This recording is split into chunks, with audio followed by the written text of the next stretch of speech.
भाषिक भक्त समाजास सहज समजावे म्हणून हिंदी भाषेतून मराठी भाषेत रूपांतरित करण्यात आलेला आहे.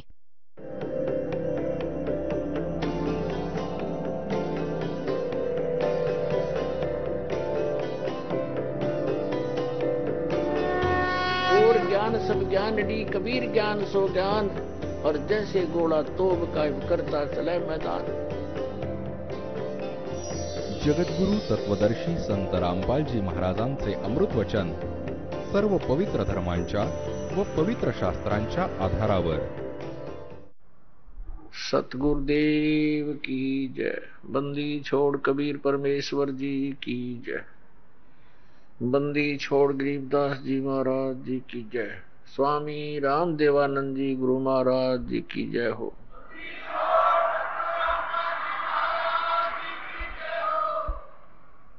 गरीब नमो नमो सतपुरुष को नमस्कार. गुरु की नहीं सुर नर मुनि जन साधुओं संतों सर्वस्ती नहीं. सतगुरु साहेब संत सब डंडो तुम प्रणाम. आगे पीछे मत हुए तिनको जा कुर्बान.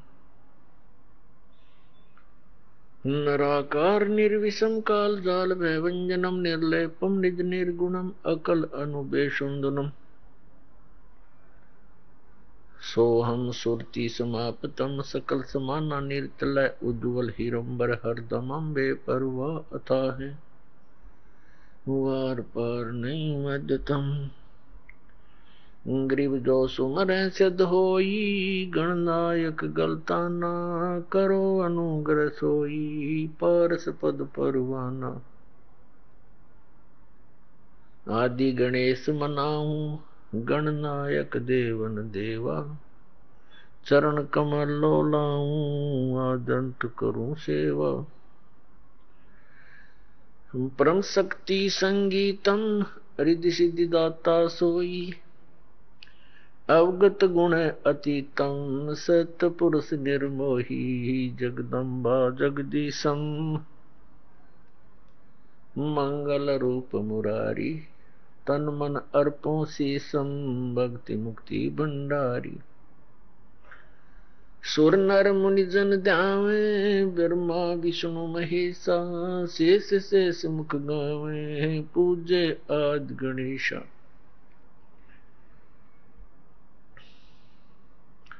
इंद्र कुबेर सरीखा वरुण धर्म राय जावे.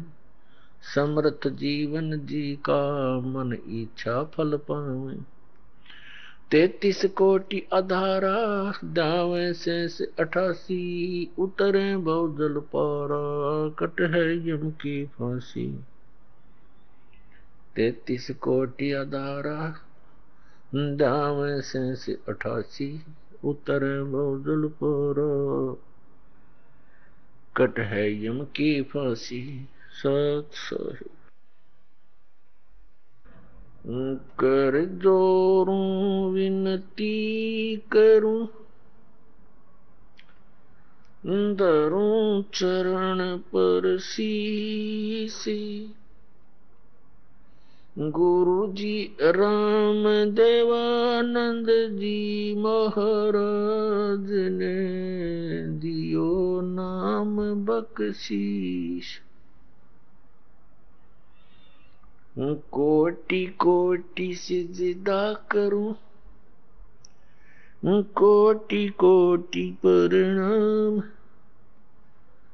चरण कमल में राखियो मैं बंदी जाम गुलाम.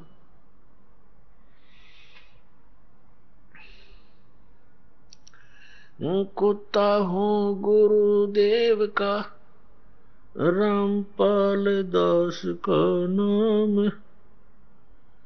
गले प्रेम की जेवड़ी जांखें चोआ जाऊं मैं.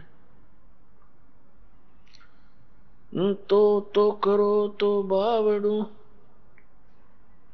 दूर दूर करो तो जाऊं. जो राखो त्यों ही रहूं.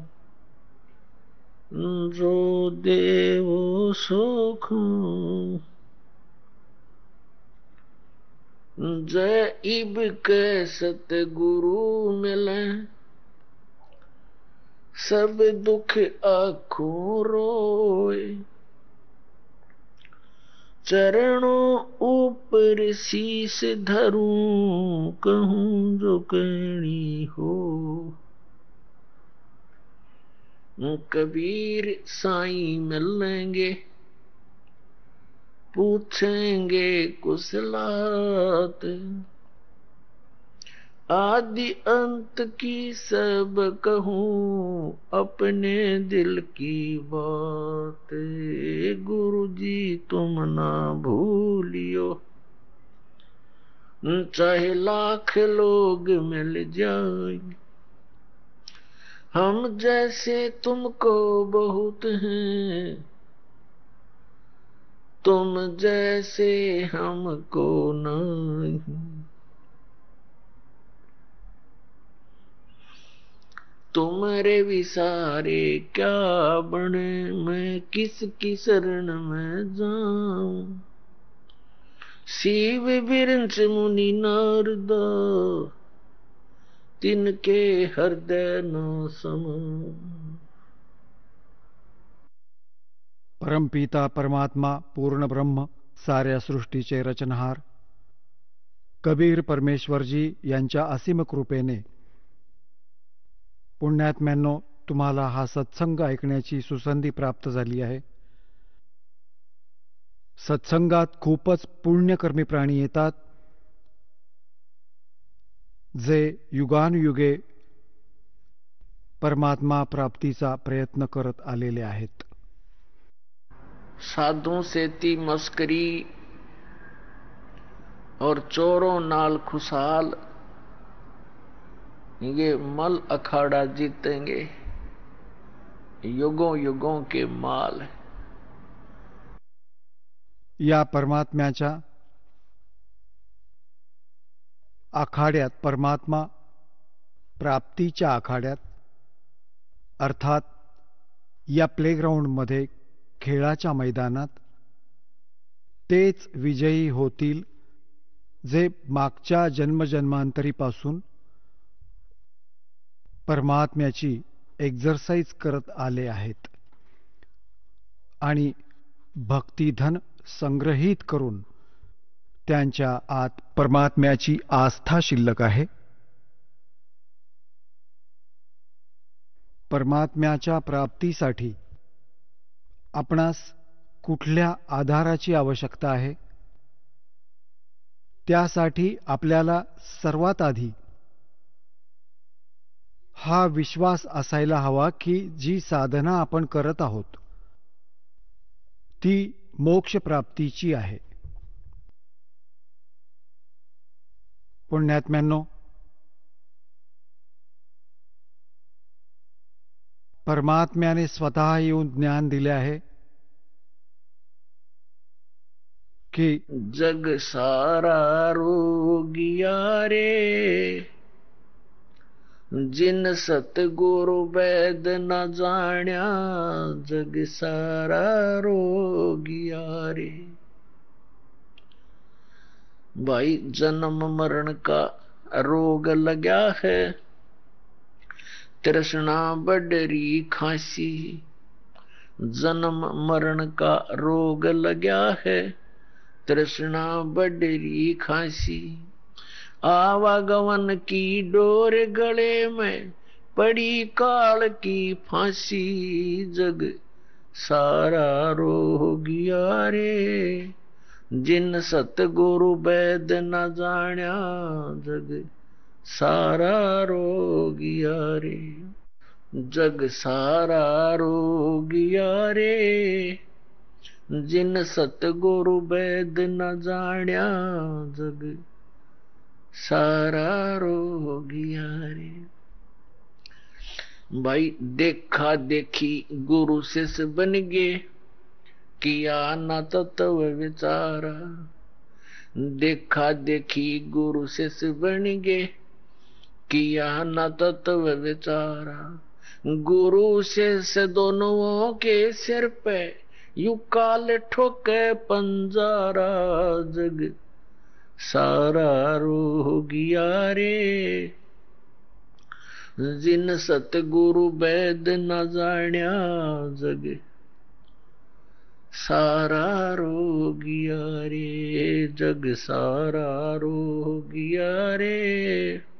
जिन सतगुरु वैद न जाण्या जग, सारा रोगिया रे।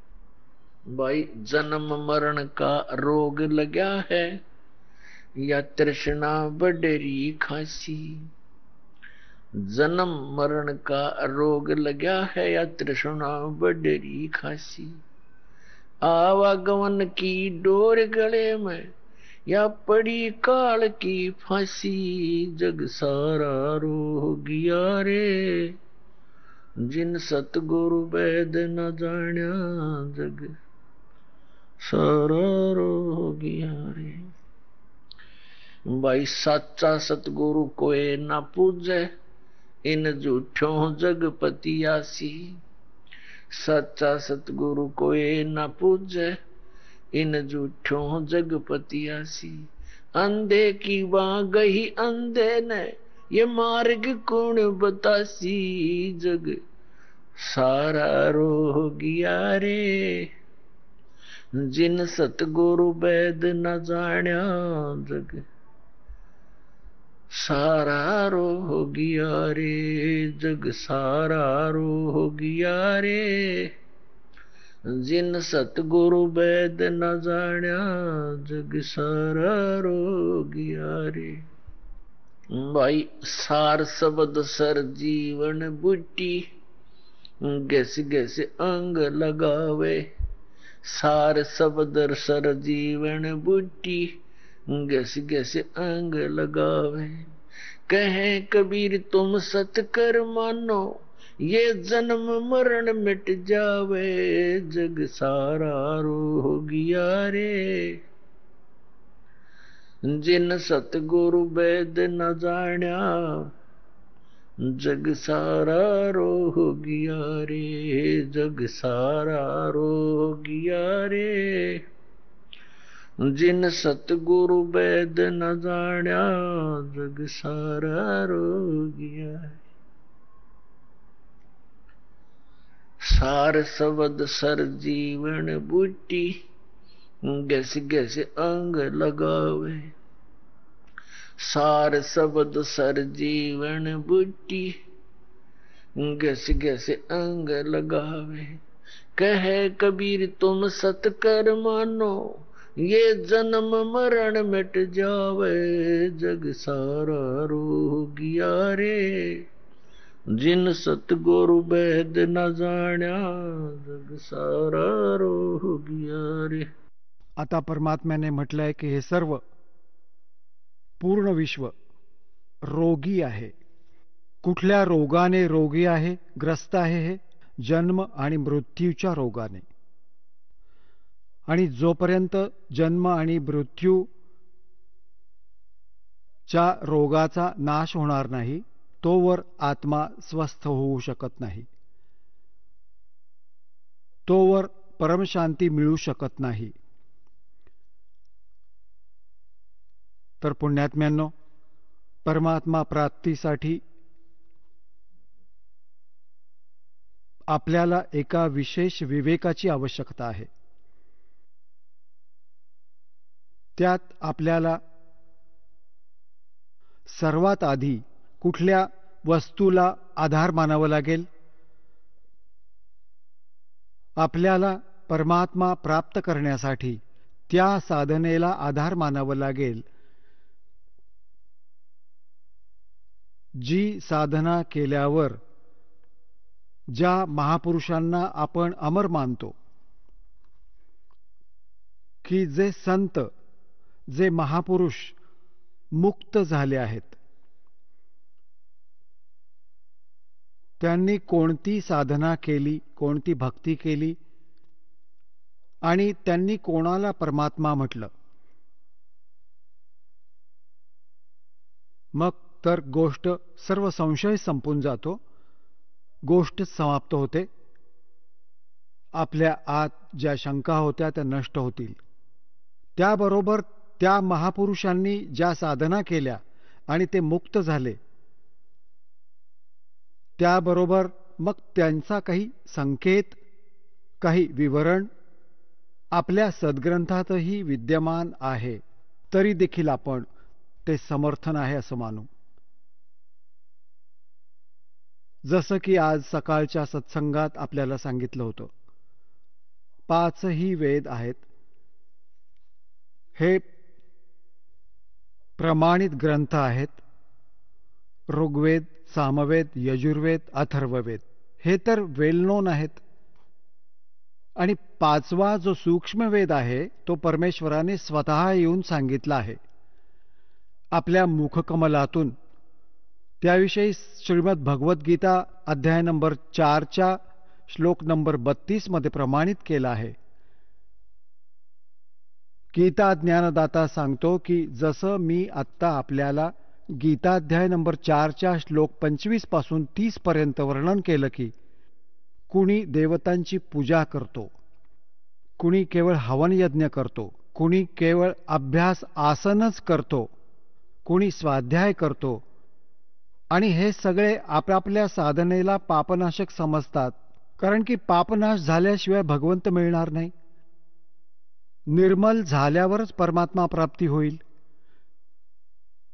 तर भावार्थ असा आहे की ते सगळे अशासाठी आपापल्या साधनेला श्रेष्ठ मानून ती करत आहेत की ते त्यांना उचित मानतात, पापनाशक मानतात. मग गीता ज्ञानदाता म्हणतो 4थ्या अध्यायाच्या 32व्या श्लोकात की अशा प्रकारच्या विस्तारपूर्वक यज्ञ अर्थात धार्मिक अनुष्ठानांची माहिती ब्रह्मणे मुखे, इथे गीता अनुवादकर्त्यांनी बेईमानी करून ठेवली आहे. ब्रह्मणे मुखेचा अर्थ करून ठेवलाय वेदांची वाणी. वेदांचे ज्ञान तर तो गीता ज्ञानदाता सांगतोच आहे, आणि त्यापासून वेगळं सांगतोय की सच्चिदानंद घनब्रह्मांच्या वाणीत विस्तारानं सांगितली गेली आहे. आता श्रीमद भगवद्गीतेच्या अध्याय नंबर 17च्या 23व्या श्लोकात हा ब्रह्मणे शब्द आहे, जो 4थ्या अध्यायाच्या 32व्या श्लोकात ब्रह्मणे मुखे शब्द आहे. तिथे ब्रह्मणे शब्दच आहे. तर तिथे यांची नियत साफ होती अनुवादकर्त्यांची. यांनी तिथे ब्रह्मणेचा अर्थ केला सच्चिदानंद घनब्रह्म, जो याचा असली खरा अर्थ आहे. आणि इथे 4थ्या अध्यायाच्या 32व्या श्लोकात यांनी दांडी मारली, कारण यांना ज्ञान नव्हतं, बेईमानी करून गेले. इथं लिहिलं वेदांची वाणी. इथंही लिहायला हवं होतं सच्चिदानंद घनब्रह्म यांच्या वाणीत. आपल्याला दाखवतो श्रीमद भगवद्गीता पदच्छेद अन्वय साधारण भाषा टीकासहित. हे गीता प्रेस गोरखपूर इथून प्रकाशित आहे. जयदयाल गोयंदका याचे अनुवादक आहेत. हा अध्याय नंबर 4 आहे श्रीमद भगवद्गीतेचा. हे 25 मध्ये काय म्हटलंय, दुसऱ्या योगीजन देवतांच्या पूजनरूप यज्ञाचा म्हणजे धार्मिक अनुष्ठानांचं व्यवस्थित अनुष्ठान करत असतात. पर्युपासते म्हणजे पूजा करतात, हे उपासते म्हणजे पूजा करतात. आणि अन्य ब्रह्मग्नौ, अग्नौ म्हणजे ब्रह्म, परब्रह्म नाही, या काळाच्या साधनेपर्यंत सीमित आहे. आत्मरूप यज्ञाचे हवन करतात. आणि 26 अन्य श्रोत्रादी समस्त इंद्रियांना संयमरूप अग्नीमध्ये हवन करत असतात. म्हणजे काही आपले कान आदीवर संयम ठेवून या क्रिया करत राहतात. दुसरे योगीजन शब्द आदी, शब्द स्पर्श स्वरूप रसगंध या सर्व विषयांना इंद्रियरूप अग्नीमध्ये हवन करत असतात, आपल्या संयम साधनेत असतात. दुसरे योगीजन इंद्रियांच्या संपूर्ण क्रियांना आणि प्राणांच्या समस्त क्रियांना, श्वासांच्या, प्राण म्हणजे श्वासाच्या, ज्ञानाने प्रकाशित आत्मसंयमरूप योगरूप अग्नीत हवन करतात. हवन म्हणजे साधना करतात. आणि बरेच पुरुष द्रव्य संबंधी यज्ञ करणारे आहेत. म्हणजे द्रव्य संबंधी म्हणजे धनाने होणारा. जसं कुठे भंडारा केला, कुठे कांबळं वाटली, आणि कुठे एखादी धर्मशाळा बांधली, कुठे मंदिर बांधलं, अशा प्रकारे कुठं भंडारे केले, अशा प्रकारे म्हणतात. काही अशा प्रकारची साधना करून संतुष्ट आहेत की आम्ही बरंच काही केलं. द्रव्य संबंधी यज्ञ म्हणजे धनाने होणारे, करणारे. कितीतरी तपस्या रूपी करतात. काही तपस्याच करतात, अनुष्ठान करतात तपस्यांचं. दुसरे योग करतात. योगाभ्यास म्हणजे श्वास, पोटाचं पोट फिरवलं असं, डोके खाली पाय वर केले, अशा प्रकारच्या क्रियांनीच ते स्वतःला संतुष्ट मानतात. आणि काही अहिंसावादी तीक्ष्ण व्रतांनी युक्त यत्नशील पुरुष, काही असे की मुखावर पट्टी बांधून आणि अनवाणी चालतात, त्यांना अहिंसावादी तीक्ष्ण व्रत म्हणतात. काही अशा क्रिया ते करतात. आणि काही स्वाध्यायरूप ज्ञानयज्ञ करणारे आहेत, जसं की गीताजीचा पाठ केला किंवा काही मंत्र, वेदांचे मंत्र पाठ केले, अशा तऱ्हेचा स्वाध्याय म्हणतात. आता 29-30 वर काय म्हटले की दुसरे किती योगीजन अपान वायूमध्ये प्राणवायूचे हवन करतात. म्हणजे आपल्या आतीलच 5 प्राणांनीच संयम करत राहतात. प्राणवायूला अपान वायूमध्ये, अन्य कितीतरी नियमित आहार करणारे म्हणजे सीमित आहार, एक वेळ खाल्लं, थोडंसं खाल्लं, त्यावर संयम ठेवणारे. काही प्राणायाम करत राहतात. प्राण आणि अपान गती रोखून प्राणाला श्वास छोटा मग मोठा श्वास घेणं सोडणं याच चक्रात असतात. प्राणात हवन करतात. हे सर्व साधक यज्ञाद्वारा पापांचा नाश करणारे आणि यज्ञाला जाणणारे आहेत. याचा वास्तविक अर्थ हा आहे की हे सर्व आपापल्या साधनांना पापनाशक मानतात. जर हेही यांना कळलं की या साधना पापनाशक नाहीत तर लगेच त्याग करतील ते. जर हेच सत्य असते, फायनल असते, तर 4थ्या अध्यायाच्या 32व्या श्लोकात गीता ज्ञानदाता असं म्हणाले नसते की आणखी विस्तारानं तिथं लिहिली आहे. आता आणखी विस्तार काय राहिला, जे काही म्हणायचंय ते विस्ताराने यात लिहिलंय, सांगून ठेवलंय. आता पहा, अध्याय नंबर 4च्या श्लोक नंबर 32 मध्ये म्हटलंय, यात एक शब्द आहे, एवं बहुविध यज्ञः विततः ब्रह्मणमुखे. हा ब्रह्मणे शब्द आहे इथे 4थ्या अध्यायाच्या 32व्या श्लोकात. कर्मजान विद्धितान सर्वान एवं ज्ञात्वा विमोक्षसे.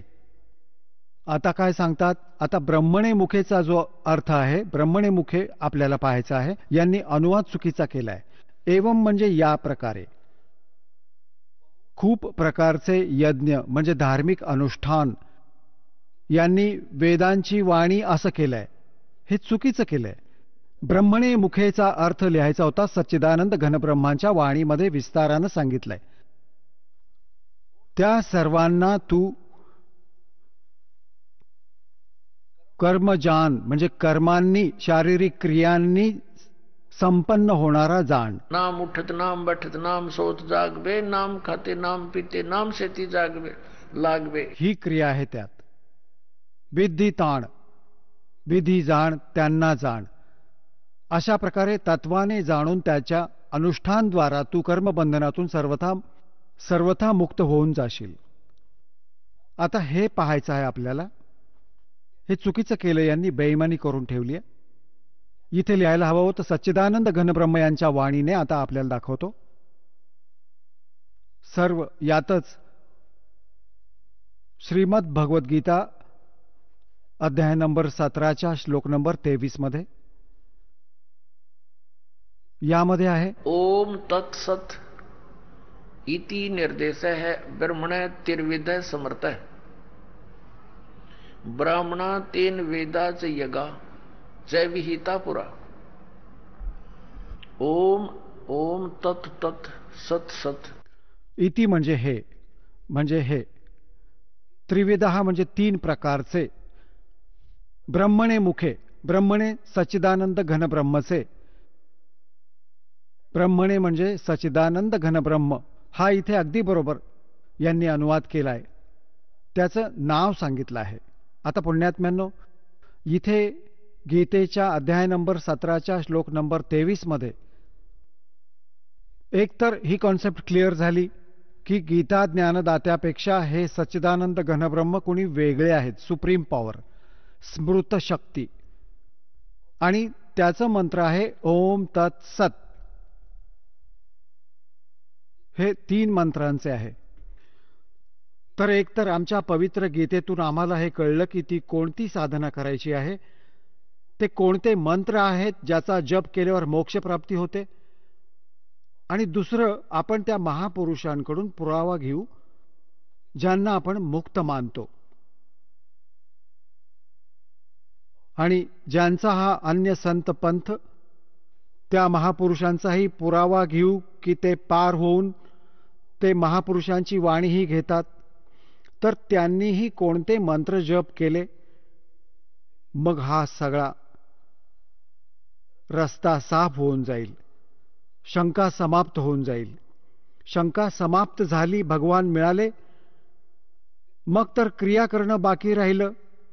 आणि ती क्रिया इतकी सोपी आहे, चालता फिरता उठता बसता देवाचं कधीही कितीही भजन करा, काम करता करता आणि अंतिम श्वासापर्यंत साधना करायची आहे. भगवान बरोबर घेऊन जातील तुम्हाला सतलोकात.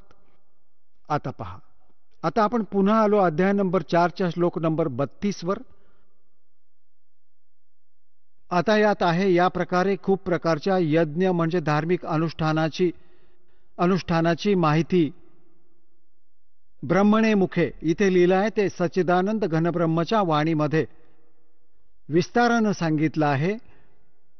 या सर्वांना तू कर्मजान म्हणजे शारीरिक क्रियांद्वारा संपन्न होणारे जाण. अशा प्रकारे तत्वाने जाणून त्यांच्या अनुष्ठानद्वारा तू कर्मबंधनातून सर्वथा मुक्त होऊन जाशील. या गीताध्याय नंबर 4च्या श्लोक नंबर 32चा सारांश आहे की गीता ज्ञानदाता सांगतोय की एक सच्चिदानंद घनब्रह्मच्या वाणीमध्ये जे त्या सच्चिदानंद घनब्रह्मने म्हणजे परमक्षर ब्रह्मने पूर्ण परमात्म्याने येऊन आपल्या मुखकमलातून जे ज्ञान दिले आहे, ती वाणी मुखे म्हणजे मुखकमलातून उच्चारित वाणीमध्ये, मुखातून बोलल्या गेलेल्या त्या ज्ञानामध्ये त्या विस्ताराने सांगितलं आहे. आणि ते जाणल्यानंतर मग पूर्ण रूपाने सर्व प्रकारे तू सर्व कर्मातून मुक्त होऊन जाशील. आता पुण्यात्म्यांनो, हे तत्वज्ञान आहे, जी सच्चिदानंद घनब्रह्मची वाणी आहे. हा सूक्ष्मवेद आहे, 5वा वेद आहे. आणि ज्या विषयाबाबत गीता ज्ञानदाता अनभिज्ञ आहे म्हणतात, त्याला त्या माहितीसाठी त्याचा प्रतिनिधी सच्चिदानंद घनब्रह्मचा जो दास असेल, त्याच्याशी परिचित जो संत असेल, तो सांगेल.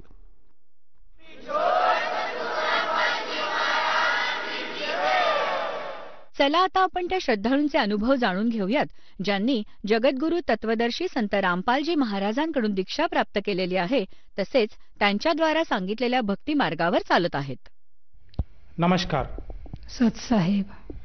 आपलं नाव? शशी शरद खर्चे. आपण कुठून आलात? महाराष्ट्र, बुलढाणा जिल्हा, शेलगाव बाजार. आपला व्यवसाय काय आहे? शेती. संत रामपालजी महाराजांची गुरुदीक्षा आपण कधी घेतली? 21/8/2014. संत रामपालजी महाराजांची गुरुदीक्षा घेण्या अगोदर आपण व आपला परिवार कोणती भक्ती साधना करत होतात? आम्ही आपल्या पारंपरिक भक्तीनुसार आपलं विठ्ठल दैवत पांडुरंग परमात्मा पंढरपूरचे यांची भक्ती करत होतो. आणि दर आषाढी एकादशी असं 12 महिन्याच्या एकादशी व्रत करायचं, आषाढी कार्तिकीला जायचं, वारीला मुक्ताबाईच्या दर्शनाला जायचं. आणि मग लहानपणापासूनच मला भक्तीची आवड होती. मग ही भक्ती करत असताना 78 पासून मग आपल्या तिकडे वारकरी संप्रदायानुसार त्या गादीचे जे वारस असतात, तर त्या वारस म्हणजे ते जे संत होते त्या संतांकडून मी दीक्षा घेतली. आणि मग ती दीक्षा घेतल्यानंतर त्यांनी सांगितलं की रामकृष्ण हरीचा जप करायचा, तुळशीला पाणी घालायचं, तुळशीची माळ गळ्यात घालायची, आलेल्यांचा आदर करायचा, संतांचा आदर करायचा. आणि मग आपलं जे नित्यनेम आहे तो चालू ठेवायचा. अशानुसार मग आम्ही आमचा नित्यनेम म्हणजे सारखं पंढरपूरला गेल्यानंतर मग आषाढी कार्तिकीच्या वारीला जेव्हा जायचं तेव्हा मग तिथे आमचा नित्यनेम म्हणजे असा असायचा की रात्री 3 वाजता उठायचं. उठल्यानंतर चंद्रभागेचं स्नान करायचं. चंद्रभागेचं स्नान केल्यानंतर नगर प्रदक्षिणा करायची.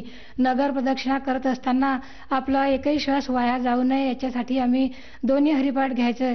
आणि मी हरिपाठ घेत असताना मग ते दोन्ही हरिपाठ झाल्यानंतर मग मंदिरात जायचं, गाभाऱ्यात जाऊन विठ्ठलाचं दर्शन घ्यायचं. तिथून आल्यानंतर आम्ही ज्या ठिकाणावर आमचा मुक्काम असायचा तिथे गेल्यानंतर तिथे कीर्तन असायचे. मग सकाळी कीर्तन ऐकायचं. कीर्तन ऐकल्यानंतर जेवण झाल्यानंतर लगेच दुपारी प्रवचनाचे कार्यक्रम असायचे. प्रवचन ऐकायचं. संध्याकाळी 5 वाजता हरिपाठ घ्यायचा. हरिपाठ झाल्यानंतर रात्री पुन्हा कीर्तन ऐकायचं. कीर्तन झाल्यानंतर रात्र 1-2 वाजेपर्यंत जागरण करायचं. काही काव्य आपलं हे भक्तिगीतं म्हणायचे, भजनावली म्हणायची, असं जागरण करायचं. आणि पुन्हा सकाळी 3 वाजता उठून आपला नित्यनेम असं 15-15 दिवस आम्ही पंढरपूरला राहायचं. आणि आपली दिनचर्या चालवायचं. आणि त्या भक्तीमध्ये आम्हाला तेव्हा तोच आनंद मिळत होता. ती भक्ती करत असताना मग ज्ञानेश्वर माऊलीवर माझं सुद्धा खूप प्रेम होतं. संतांच्या मालिकेमध्ये की ज्ञानेश्वर माऊली म्हणजे ह्या जगाची आई आहे. आणि मग त्या आळंदीला गेल्यानंतर सुद्धा हाच क्रमाने भक्ती सुरू ठेवायची. आणि माऊलीला साकडं घालायचं, माऊलीला मिठी घालायची, कडकडून मिठी घालायची. आणि माऊली तुझ्याशिवाय माझ्या जीवनामध्ये दुसरं कोणी म्हणजे अशी प्रेम माया करणारं तुझ्या कुशीमध्ये मला घे आणि भक्तीची शक्ती दे आणि या जन्मामध्ये माझी भक्ती सफल करून दे. मी पंढरपूरच्या आळंदीच्या माऊलीच्या दिंडीबरोबर पंढरपूरची वारी पायी केलेली आहे. तेव्हा मग जेव्हा आम्ही रोज संध्याकाळी मुक्कामाला थांबायचं आणि मुक्कामाला 18 दिवस ती पायी वारी चालायची. तर मग मुक्कामाला जेव्हा थांबल्यानंतर तिथे मग आरती व्हायची, सर्व संतांची पांडुरंगाची आरती व्हायची. आणि ती आरती करत असताना मला इतकं रडं यायचं. आणि रडत असताना मला परमात्माला एकच मागा असं वाटे की या प्रपंचासाठी मला कधीच इच्छा झाली नाही, पण मी माऊलीला रोज मागायची की माऊली माझ्या जीवनामध्ये असे कोणी संत भेटणार की नाही की या जीवाचा उद्धार करतील, या जीवाला मोक्षाची प्राप्ती करून देतील. मला एकच इच्छा आहे की मला अशा संतांची तुम्ही भेट होऊ द्या. आणि मग ती वारी पूर्ण झाल्यानंतर मी घरी आली तर दुसऱ्या संतांची भेट झाली. मग आधी या वारकरी संप्रदायाच्या संतांचं मी भगवान म्हणून सेवा करत होती. आणि मग ती भगवान म्हणून सेवा करत असताना त्या संतांना सोडून मी जायचं कसं, ते सुद्धा त्यांची मी लाडकी भक्त होती. मग हे कल्पना सुद्धा मला सहन होत नव्हती. पण जेव्हा दुसऱ्या संतांची भेट झाली तर त्या संतांनी मला सांगितलं की तुम्ही नुसतं असं येणं जाणं करून पायी वाऱ्या करून तुमचं काहीच भागणार नाही. कारण ती भक्ती करत असताना आम्ही इतके अतोनात म्हणजे तेव्हा ते कष्टही वाटत नव्हते की रात्रीला जाऊन नदीच्या संगमावर जाऊन आंघोळ करायची. आंघोळ केल्यानंतर तिथून 4 वाजता पाण्याची बकेट घेऊन प्रत्येक मंदिरात जायचं. तिथे ते मंदिराचं म्हणजे मूर्तीचे म्हणजे आंघोळ घालायची मूर्तीला. आणि मूर्तीला आंघोळ घालत असताना मग काकड आरती घ्यायची, गुरुचरित्राचं पारायण करायचं, आपलं ओम नमः शिवायचा जप. आमच्या गावाचं मंदिर नदीकाठी आहे, तिथे महादेवाचं मंदिर आहे, तिथे सप्ताह वगैरे असायचे. तेव्हा मग तिथे आम्ही रात्र 9 वाजेपासून तर सकाळी 6 पर्यंत नॉनस्टॉप ओम नमः शिवाय ओम नमः शिवायचा जप करायचं. त्याच्यानंतर गुरुचरित्राचं पारायण करायचं. त्याच्यानंतर मग आपलं हे दुर्गा सप्तशतीचे पाठ मी स्वतः घरी पाटावर पूजा मांडून ते मातृका ग्रह वगैरे सगळं पूजा मांडून आणि सप्तशतीचे सकाळी 3 वाजता उठून पाठ करायची. अशी माझी सर्व भक्ती चालू होती. आणि अशी चालू भक्ती असताना मग मला अशा संतांची भेट झाली की या आनंद संप्रदायातील एक संत मला भेटले आणि त्यांनी मला सांगितलं की ह्या अशा भक्तीने नुसते पंढरपूरला जा, वारीला जा, कीर्तन प्रवचन ऐकला असं ऐकून तुमच्या जीवाचा उद्धार होणार नाही. तर तुम्हाला जर तुमचा जीवाचा उद्धार करायचा असेल तर तुम्हाला नामदीक्षा घ्यावी लागेल, साधना करावी लागेल, उपासना करावी लागेल आणि हे केल्याशिवाय तुम्हाला मोक्ष मिळणार नाही. मग आता एवढी मी त्या संतांची लाडकी भक्त होती, ते संत सुद्धा मी भगवान म्हणून सेवा करत होती, पण आता मी त्यांना सोडून जायचं तर कसं जायचं हा मोठा प्रश्न माझ्या पुढे उभा राहिला. पण झालं काय की त्याच दिवशी नेमका त्यांचा मुक्काम आमच्या इथे आणि ह्या संतांची माझी भेट झाली. मी त्या पहिल्या आमच्या संतांना सोडून यांच्याकडे गेली आणि यांचा सत्संग ऐकला. मग माझ्या मनाने असा ठाव घेतला की अरे आपले श्वास अजून बाकी शिल्लक आहेत आणि जर याच्या पुढचं जर ज्ञान आपल्याला मिळत आहे. त्यांनी की या मनुष्य जन्मामध्ये ह्या स्थूल देह, सूक्ष्म देह, कारण देह, महाकारण देह हे देह आपल्याला पार करायचे आहे आणि परेच्या पलीकडची भक्ती आपल्याला करायची आहे. परा पश्यंती मध्यमा वैखरी, तर त्या परेच्या पलीकडची भक्ती आपल्याला करायची आहे. मग आपण ती भक्ती का नाही करायची? हे प्रेम आपल्याला शेवटाला नेणार नाही आहे, तर या प्रेमाला आपण त्यागलं पाहिजे. आणि मी त्यांना लगेच सोडून त्या संतांकडे गेली आणि त्या संतांकडे गेल्यानंतर मी नामदीक्षा घेतली. तर त्यांनी 2 स्टेपमध्ये मला नाम दिलं. मग नाम दिल्यानंतर त्या नामाचा अनुभव आम्हाला असा आला की आम्हाला अष्टसात्विक भाव जागृत व्हायचे. मग ते अष्टसात्विक भाव म्हणजे काय? एकदम नामस्मरण सुरू असताना एकदम इतकं रडायला यायचं की म्हणजे देहाचं भान राहायचं नाही, इतकं हसायला यायचं, तो आनंद असा व्हायचा की आम्हाला आमच्या देहाचं भानच असायचं नाही. आणि अशी भक्ती करत असता मग त्यांनी मला कीर्तनाला उभं राहण्याचं प्रोत्साहन दिलं आणि मग मी कीर्तन करायला लागली. त्या कीर्तन करायला लागत असताना मग ते कीर्तनाचं प्रमाण एवढं वाढलं की मग तिथे वैष्णव मेळावे भरायला लागले आणि वैष्णव मेळाव्यामध्ये मी काल्याचं कीर्तन एकदा उभी राहिले की 3 तास हजारो लोकांमध्ये काल्याचं कीर्तन व्हायचं. आणि त्याच्यानंतर मग गावोगावी कीर्तनाला जाऊन म्हणजे आता गणपती जर बसले तर त्या गणपतीच्या 10 दिवसामध्ये मी 1 दिवस घरी नाही, नवरात्रातल्या 9 दिवसामध्ये मी 1 दिवस घरी नाही. आणि असे मध्ये कार्यक्रम आले की मी आपल्या स्वतःच्या भाड्याने आपल्या खिशातला पैसा खर्च करून कीर्तनाची सेवा देत होती. आणि मग त्याच्यातच मी धन्यता मानत होती की बा आपल्याला या भक्तीचा आनंद या जन्मामध्ये घ्यायचा आहे, पुढचा जन्म आपल्याला घ्यायचा नाही आहे आणि मग त्या भक्ती सुखाचा आनंद याच्यामध्येच आहे. पण असं करता करता मग ते संत सुद्धा माझ्यावर म्हणजे मी इतकी लाडकी झाली होती त्यांची की मी प्रत्येक संतांची भगवान म्हणून पूजा केली आणि त्यांनी सुद्धा मला खूप प्रेम दिलं.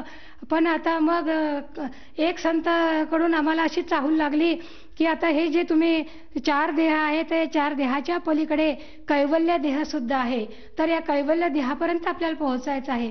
मग म्हटलं आता आपण एवढं हे आनंद घेऊन राहिलो, मग हे काय आपल्याला ही भक्ती आपल्याला शेवटाला नेणार नाही की काय?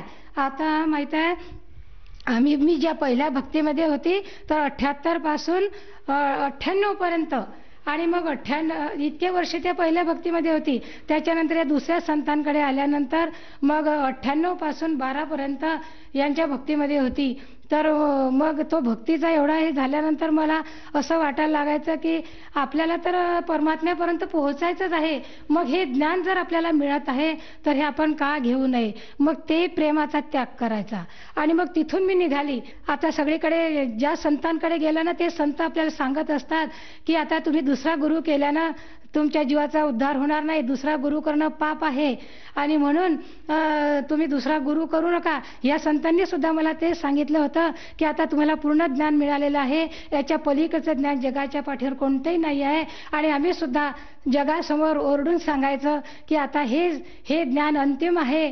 आणि त्यांनी आम्हाला निर्गुण निराकाराचं ज्ञान दिलं होतं.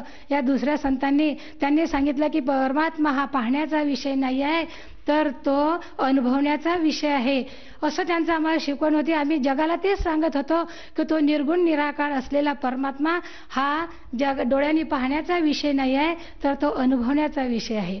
मग एवढं हे संपादन केल्यानंतर मग त्या कैवल्य देहाची चाहूल जेव्हा लागली तर मग त्या सुद्धा याचा भक्तीचा त्याग करून मग आम्ही भंडारा जिल्ह्यामध्ये तवाडे बाबा म्हणून भोगाव पंढरपूरला राहतात त्यांच्याकडे गेलो. मग त्यांच्याकडे गेल्यानंतर त्यांच्याकडून नामदीक्षा घेतली.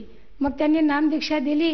तिथे सुद्धा मग माझे कीर्तन वगैरे, मग तिथे सुद्धा त्यांनी मला पहिल्या भेटीतच त्या कीर्तनाचा त्यांनी एवढा आदर सत्कार केला आणि मला स्टेजवर बोलवून सत्कार केला. इतके हजारो लोक बसलेले होते. सगळ्यांच्या डोळ्याला पाण्याच्या धारा लागल्या आणि सगळं म्हणायला लागले की खरोखरच आहे हे कीर्तन म्हणजे काय, तुम्ही काय बोलत आहात. मी म्हणाली मी नाही बोलत आहे, परमात्म्याची वाणी परमात्मा बोलून घेत आहेत, अशा रीतीनं हे. तर मी त्यांच्याकडे 1 वर्षच राहिली पहा. आणि 1 वर्ष राहिल्यानंतर ते त्यांना काय कळलं होतं माहीत नाही, तर ते म्हणाले की बेटा माझ्याकडे खूप चांगले चांगले लोक येतात पण ते माझ्याकडे राहत नाही, ते पुढे निघून जातात. आणि मग मला याची चाहूल लागली. मग आपली संत रामपालजी महाराजांचे जे भक्त होते ज्यांनी नामदीक्षा घेतलेली होती, तर बरोबर 1 वर्षांनी ते माझ्याकडे आले. आणि ते माझ्याकडे आल्यानंतर त्यांनी मला विचारलं की बाई तुम्ही जे भक्ती करत आहात तर आम्हाला तुमच्याकडे यायला वेळ असा लागला की तुम्ही कीर्तनकार असल्यामुळे मानतात किंवा न मानतात, हा मला फार मोठा विचार होता. पण तरी सुद्धा आम्हाला वाटलं परमात्म्याचीच दया झाली की या बाईची भेट घ्यावी आणि बाईला 2 गोष्टी सांगाव्या की भक्तीचं स्वरूप काय असते.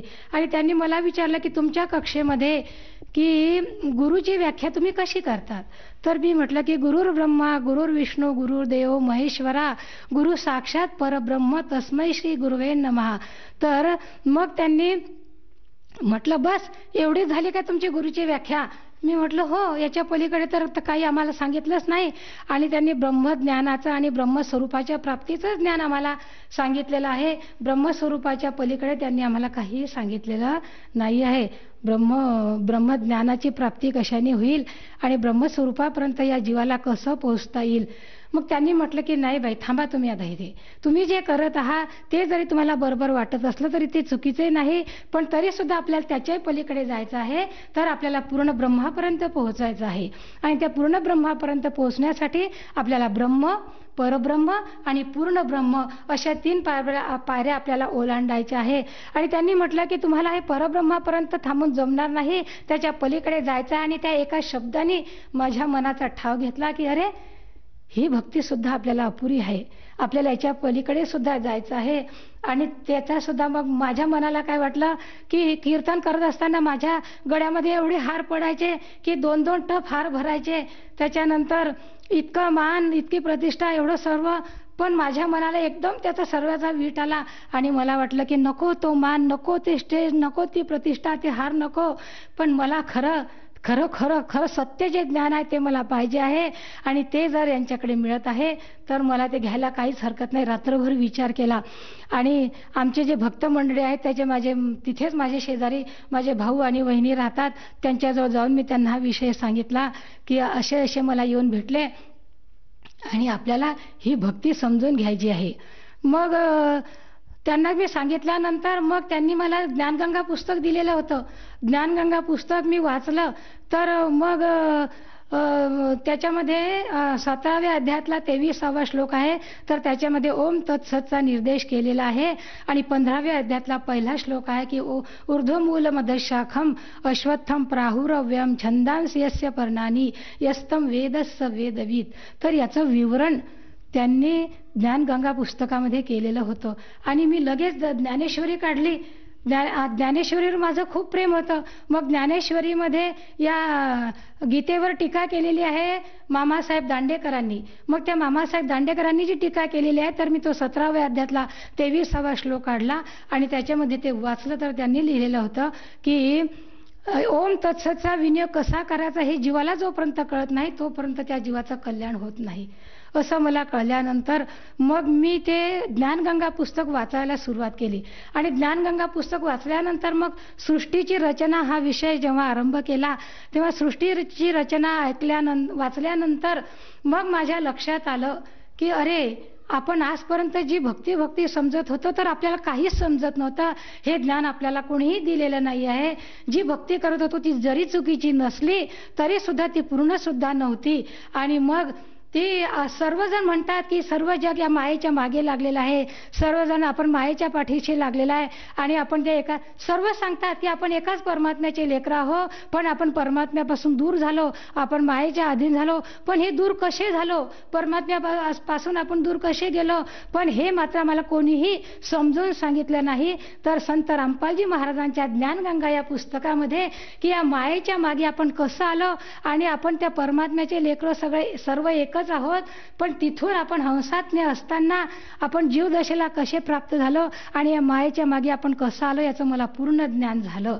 आणि ते पूर्ण ज्ञान झाल्यानंतर मग माझ्या मनाचा पूर्ण ठाव झाला आणि मी आमचे साधं भक्त मंडळी जी होती त्या सर्वांना हा विषय सांगितला आणि त्यांना सांगितलं की मला असं असं करायचं आहे आणि मला ही नामदीक्षा घ्यायची आहे. आणि लवकरच एका महिन्यातच मग जे पहिले भक्त होते संत रामपालजी महाराजांची दीक्षा ज्यांनी घेतलेली होती त्यांनी आम्हाला बरवाल्याला नेलं आणि बरवाल्याला जाऊन आम्ही आमच्या संत रामपालजी महाराज यांच्याकडून नामदीक्षा घेतली. जसं तुम्ही सांगत आहात की आपण पूर्वीपासूनच एक भक्ती मार्गात व्यस्त असलेली एक जीव आहात आणि पूर्वीपासूनच आपल्याला भक्तीमध्ये रुची होती. त्या अनुषंगाने आपण सुरुवातीला वारकरी पंथाची भक्ती केली, त्यानंतर दुसऱ्या साधू संतांकडे गेला, तिथे पण आपण ती भक्ती स्वीकारून एक कीर्तनकार म्हणून आपण एक नाव कमावलं आणि तिथे आपण ती भक्ती साधना करत असताना कीर्तन करायचे आणि परमेश्वर प्राप्तीची ओढ आपल्याला होती. परंतु तिथे सुद्धा आपलं मन समाधान पावलं नाही आपल्या मनाला आणि आपण पुढचा मार्ग शोधला. असं असताना आपल्याला संत रामपालजी महाराजांची माहिती मिळाली आणि आपण संत रामपालजी महाराजांकडनं नामदीक्षा घेतली. आणि असं असताना तुम्हाला असं का जाणवलं की ही जी भक्तिविधी आपण करत आहोत ही अपूर्ण आहे आणि संत रामपालजी महाराज जी भक्तिविधी सांगतात हीच पूर्ण आहे, असं आपल्याला का भासलं? कारण की संत रामपालजी महाराजांनी प्रत्येक गोष्ट आम्हाला शास्त्रसिद्ध म्हणजे प्रत्येक गीतेचा पुरावा देऊन, वेदाचा पुरावा देऊन, म्हणजे सर्व जे 6 शास्त्र 18 पुराणं जे आहे त्या पुराणातील सर्व शास्त्रातले पुरावे देऊन त्यांनी सिद्ध करून दाखवलं. आणि या 15व्या अध्यायातील पहिला श्लोक जो आहे त्या श्लोकाचं त्यांनी तत्वज्ञान जे आहे की ते क्षर पुरुष काय आहे, अक्षर पुरुष काय आहे आणि परम अक्षर पुरुष काय आहे हे त्यांनी आम्हाला आपल्या प्रमाणासहित सिद्ध करून दाखवलं. आणि प्रमाणासहित सिद्ध करून दाखवल्यानंतर गीता हा आपला असा धर्मग्रंथ आहे की गीतेवर सर्वांचाच विश्वास आहे आणि गीतेचं तत्वज्ञान आम्हाला त्यांनी शास्त्रानुसार अनुभूतीनुसार समजावून सांगितलं आणि त्यामुळे आमचा त्यांच्यावर पूर्ण विश्वास बसला. जसं तुम्ही सांगत आहात की संत रामपालजी महाराजांनी आपल्याला शास्त्रोक्त भक्ती दिली आणि ती भक्ती स्वीकारल्यानंतर आपल्याला आपला जो शोध होता परमात्मा प्राप्तीचा तो पूर्ण झाला का? अर्थातच. म्हणजे इथे आता आम्हाला पूर्ण समाधान मिळालेलं आहे की आम्हाला हे ज्ञान झालेलं आहे की आपल्याला इथे या 21 ब्रह्मांडात आल्यानंतर इथलं ऋण कशाने चुकवता येईल आणि त्या ओम तत्सतची भक्ती कशी करायची आहे. तर प्रथम नाम घेतल्यानंतर मग दुसरं नाम घ्यायचं आहे आणि त्याच्यानंतर तिसरं नाम घ्यायचं आहे आणि त्या तिन्ही नामानुसार या तिन्ही क्षर पुरुष, अक्षर पुरुष आणि परम अक्षर पुरुष पर्यंत पोहोचायचं आहे. आणि आतापर्यंत जे आपले काही संत होऊन गेलेले आहे तर धर्मदासजी, दादूजी, गुरु नानक साहेबजी ह्या संतांनी सुद्धा त्याचा अनुभव घेतलेला आहे. नव्हे तुम्हाला एक गोष्ट सांगायची राहून गेलेली आहे की आपल्या महाराष्ट्रामध्ये ज्यांचा उदो आहे तर ते नामदेव महाराज, आमच्या मीराबाई यांचे सर्व जग गोडवे गातात आहे, पण त्यांनी कोणती भक्ती केली याचा विचार जगासमोर मांडण्यात येत नाही आहे. आणि तो विचार सद्गुरू संत रामपालजी महाराजांनी आमच्या समोर मांडलेला आहे.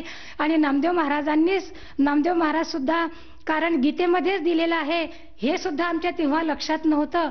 गीतेमध्ये फक्त ओमचा जप सांगितलेला आहे, इतर कोणतेही जप सांगितलेले नाही. आणि आपल्या जर शास्त्रसिद्ध भक्ती करायची आहे, शास्त्रानुसार जर भक्ती करायची आहे तर शास्त्रानुसारच आपल्याला वागावं लागेल, मन माना आचरण करून चालणार नाही. मग त्या नामदेव महाराजांनी ओमचा जप केला पण त्यांनी ते पूर्ण झालेलं नाही. आणि ते जनजागृतीसाठी जेव्हा इकडे काशी पंजाबकडे फिरत आले आणि आपल्या कबीर साहेबांची त्यांची जेव्हा भेट झाली तेव्हा त्यांनी सतनाम दिलं आणि सतनाम ओम तर त्यांच्याजवळ होतं, सतनाम दिलं तरी सुद्धा ते पूर्ण झालेलं नव्हतं. आणि मग जेव्हा सारनाम दिलं तेव्हा नामदेव महाराजांना खूप आनंद झाला आणि ते खुशीमध्ये त्यांच्या तोंडून त्यांची वाणी सुद्धा दिलेली आहे की कहा कहू सुख की महिमा गुंगा खाए गुड.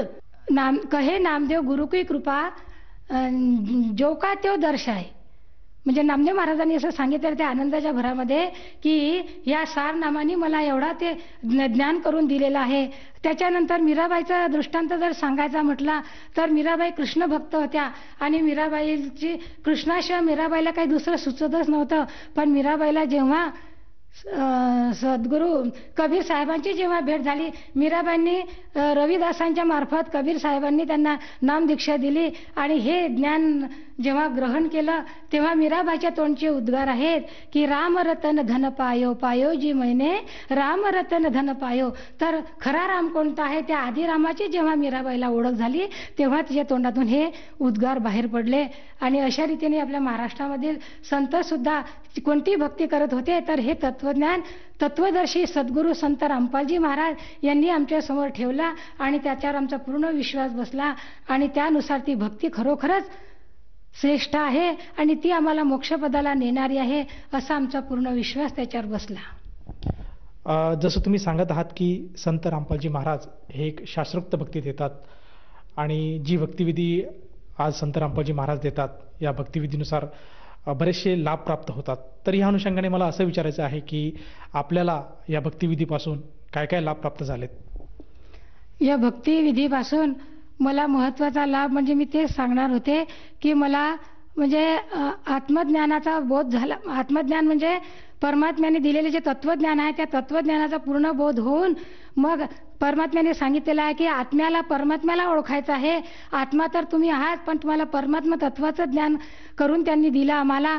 आणि ज्ञानेश्वर माऊलीने सुद्धा आपल्या ज्ञानेश्वराची सनद मुक्ताबाई सनद जी आहे त्याच्यामध्ये दिलेलं आहे की हेची गुह्य ज्ञान नामदेवा लादले कबीरा कथिले चारी युगी. म्हणजे कबीर महाराज प्रत्येक युगामध्ये अवताराला येतात आणि सहशरीर येतात आणि सहशरीर जातात आणि त्यांनी जे ज्ञान दिलं तेच ज्ञान सद्गुरू रामपालजी महाराजांनी आम्हाला दिलेला आहे. आणि तो मला खराखुरा आनंद आहे की हे ज्ञान मला पूर्णत्वाला नेणार आहे आणि मला आध्यात्मिक ज्ञानापेक्षा जास्तीचा लाभ मोठा जास्त कोणता वाटत नाही. आणि प्रापंचिक लाभ तर ते त्यांनी सांगितलेलं की ते पासंगासारखं मी तुम्हाला देतो.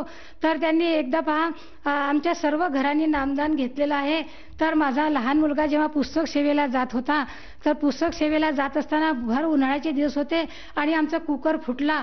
जेवायची घाई पुस्तक सेवेला जायचं. कुकर फुटल्यानंतर ते डाळ आणि तो भात सगळा त्याच्या हातावर वगैरे उडला पण तोंड वगैरे म्हणजे मेंदूवर काही परिणाम झालेला नाही. आणि ते हातावर जे डाग वगैरे पडले होते लगेच त्यांनी जाऊन धुवून घेतले आणि लगेच पुस्तक सेवेला गेले. दिवसभर उन्हामध्ये सेवा केली. कुठलाही मलम लावला नाही, कुठली गोळी घेतली नाही. आणि आई तो म्हणे की आई मला असं जाणवलं सुद्धा नाही की आग नाही की काहीच नाही. इतकं मी विसरूनही गेलो की आज आपल्या घरात काय घटना घडली. तर ही सद्गुरू रामपालजी महाराज परमात्म्याचीच कृपा आहे की ह्या अशा गोष्टीतून आपण पार पडतो. एवढंच नाही तर तो त्याचाच ॲक्सिडेंट झाला होता त्याच्यातून सही सलामत वाचवलं. पुन्हा त्याला हार्ट अटॅक आला होता त्याच्यातून सुद्धा सद्गुरूंनी सही सलामत वाचवलं. असे भरपूर. आता दसऱ्याच्या दिवशी माझ्या मोठ्या मुलाचा ॲक्सिडेंट झाला 4 व्हीलरची आणि त्याची टक्कर झाली. पण परमात्मा असं कोणतीही आस लागू देत नाही की जेणेकरून तुमचं काही नुकसान होईल. तर परमात्म्याने सही सलामत कोणतंही काही हातपाय मोडतोड असं काही झालेलं नाही आहे. आणि माझा तरी असा अनुभव आहे की प्रत्येक पाऊल आपण जे उचलतो तो परमात्म्याच्या म्हणजे आमच्या संत सद्गुरू रामपालजी महाराजांच्या कृपेनेच उचलल्या जाते. आणि म्हणूनच ह्या सगळ्या गोष्टी शक्य होतात आणि त्यांची दया आहे म्हणूनच आपण जीवन जगू शकतो. नाही तर जीवाची काही अवकात नाही आहे. आणि अशा रीतीनं लहान सहान तर मला अगदी क्षणाक्षणाला इतके अनुभव येतात की आपल्या मनामध्ये जर काही समजा काही गोष्ट असली तर परमात्मा ते कशी काय जाणतात आणि ती कशी काय पूर्ण करतात. तर हे ते परमात्माच आहे शेवटी. त्यांना सर्वच माहीत आहे. म्हणून आमचे सद्गुरू संत रामपालजी महाराज आमच्या लहान मोठ्या छोट्या मोठ्या सगळ्याच गोष्टी आम्हाला त्याच्यातून संकटातून पार करतात. जसं तुम्ही सांगत आहात की संत रामपालजी महाराज ही जी सद्भक्ती देतात आणि या सद्भक्तीमुळे आपल्याला व आपल्या परिवाराला बरेचसे लाभ प्राप्त झालेत. त्यात मुख्य लाभ म्हणजे आपल्याला आध्यात्मिक ज्ञान कळाले. जी आपली परमात्मा प्राप्तीची जी इच्छा होती ती पूर्णपणे साध्य झाली. तर ह्या अनुषंगाने जे आपले पूर्वीचे गुरुबांधव होते त्याचप्रमाणे जे आपले शिष्य होते कारण आपण एक गुरुपदावर होतात ते शिष्य, ते आपले गुरु बांधव आणि आज जो श्रोतावर्ग आज आपल्याला टीव्ही चॅनलच्या माध्यमातून बघत आहेत, यांना आपण काय संदेश द्याल? यांना एकच संदेश द्यायचा आहे की सर्व जगामध्ये जी भक्ती सुरू आहे ती भक्ती जरी चुकीची नसली तरी सुद्धा ती पूर्णही नाही आहे. आणि तुम्हाला जर पूर्ण भक्ती करायची असेल तर संत सद्गुरू रामपालजी महाराज यांच्याकडे येऊन आपल्याला शास्त्रानुसार भक्तीचं ज्ञान मिळणार आहे. आणि ती नामदीक्षा देतात. ती नामदीक्षा घ्यायची आपल्याला 3 वेळा. प्रथम नाम आहे, सतनाम आहे आणि सारनाम आहे. हे 3 वेळेचं नामदान पूर्ण करून आपल्याला ती भक्ती पूर्ण करायची आहे. आणि माझ्या माहितीनुसार मी जिकडे जिकडे फिरली, जिकडे जिकडे भक्तीचा अनुभव घेतला, तर हे तत्वज्ञान मला कुठेही असं एका लाईनमध्ये मिळालेलं नाही. कुठे 1 स्टेप आहे, कुठे 2 स्टेप आहे, कुठे एकच आहे. पण इथे 3 स्टेपमध्ये जी नामदान दिल्या जाते. तर आमच्या सर्व भक्तांना माझी एकच विनंती आहे की कोणालाही आपल्याला काही हे करायचं नाही आहे की किंवा कशापासून आपल्याला परावृत्त करण्याचा आपला विषय नाही आहे. पण विषय एकच आहे की मानव जन्म दुर्लभ है, मिले ना बारंबार, तरुवर से पत्ता टूट जाए, बहुरन लगता डार. कारण हा मनुष्य जन्म असा आहे की हा पुन्हा पुन्हा मिळणारा नाही. म्हणून याच जन्मामध्ये जर आपल्याला त्या जीवाचं जर कल्याण करून घ्यायचं असेल तर आमचे सद्गुरू संत रामपालजी महाराज जी भक्ती देतात ती भक्ती यथासांग यथार्थ भक्ती आहे. आणि त्या भक्तीचा सर्वांनी लाभ घ्यायचा आहे. कारण 7 दीप 9 खंड में गुरु से बडा न होय, गुरु करता करे सो करे होय, गुरु करे सो होय. म्हणजे सद्गुरू त्यांच्याजवळ त्यांनी म्हटलेलं आहे की सद्गुरू जो चाहे सो करही. म्हणजे सद्गुरू काय करणार नाही तर परमात्मा संत रामपालजी महाराज सांगतात की ती कलम आमच्या हातामध्ये आहे. आपला विश्वास कदाचित बसणार नाही पण खरोखरच तसंच आहे. ती कलम आमच्या हातामध्ये आहे आणि चित्रगुप्ताचा जो कागज आहे तो फाडण्याची सुद्धा आमच्यामध्ये शक्ती आहे. आणि तुमचं प्रारब्ध बदलवण्याची सुद्धा आमच्या या ज्ञानामध्ये पूर्ण पावर आहे. आणि ते ज्ञान त्यांनी बरेचसे आमच्या भक्तांचे असे अनुभव आहेत आणि जे होऊन गेलेले संत आहे त्यांनी सुद्धा प्रत्यक्ष जाऊन पाहून याचा अनुभव घेतलेला आहे. आणि त्यानुसार आम्हाला ह्या भक्तीचा स्वीकार करायचा आहे. कोणालाही काही म्हणायचं नाही आहे. पण तुम्हाला पूर्णत्वाला जर जायचं असेल तर सद्गुरू संत रामपालजी महाराज यांच्याकडून ती गुरुभक्ती समजून घ्यायची आहे आणि नियमात राहून आपल्याला ती भक्ती करून पार व्हायचं आहे. जसं तुम्ही सांगत आहात की संत रामपालजी महाराजांकडनं भक्तिविधी घेऊन आपल्याला पार व्हायचं आहे, तर या अनुषंगाने कुणा एका श्रोताला किंवा जे आपले पूर्वीचे गुरुबंधू आहेत त्यांना जर नामदीक्षा घ्यायची असेल तर ती व्यक्ती नामदीक्षा कशी घेऊ शकेल? आपण जो सत्संग पाहत असतो त्या सत्संगाच्या खाली एक टीप येत असते, पट्टी येत असते आणि त्याच्यावर सर्व मोबाईल नंबर दिलेले असतात. त्या मोबाईल नंबरवर संपर्क करून प्रत्येक जिल्ह्यामध्ये, देशामध्ये नाही जगभर संत रामपालजी महाराजांचे नामदान केंद्र उघडलेले आहे. सगळ्या ठिकाणी सुविधा आहे. कुठे तुमची गैरव्यवस्था होणार नाही आहे. आणि त्या ठिकाणी फोन नंबरवर फोन करून संपर्क साधायचा आहे. आणि त्या फोनवर जर SMS केला तुम्ही तर आपल्याला ज्ञानगंगा आणि जिने की राहा सारखे पुस्तकं सुद्धा आपल्याला मोफतमध्ये मिळणार आहे. आणि ते पुस्तकं आपल्याला वाचायचे आहे. आणि मग सद्गुरू संत रामपालजी महाराजांशी संपर्क, त्यांच्या त्या केंद्राशी संपर्क साधून आपल्याला नामदीक्षा घ्यायची आहे. या नामदीक्षेसाठी किती खर्च येतो किंवा कुठल्या प्रकारची पावती वगैरे फाडावी लागते का? या नामदीक्षेसाठी कोणताही खर्च येत नाही आणि कोणतीही पावती फाडावी लागत नाही. ही निःशुल्क सेवा आहे. आणि निःशुल्क सेवा अशी आहे की ती तुम्हाला पूर्ण या जन्म मरणाच्या फेऱ्यातून सोडवणारं ज्ञान देणारे आहे. उलट ते तुम्हाला इतकं अथांग सागरासारखं ज्ञान देणारे आहे. आणि त्यांच्याकडून अरे तेच जर एवढे मोठे विश्वाचे चालक आहे, त्यांच्या जर हे सर्व अनंतकोट ब्रह्मांड नायक जर ते आहे तर त्यांना कशाची गरजच नाही आहे. ते आम्हाला देण्यासाठी आलेले आहे. फक्त घेणाऱ्यांची उणीव आहे. धन्यवाद. सत साहेब.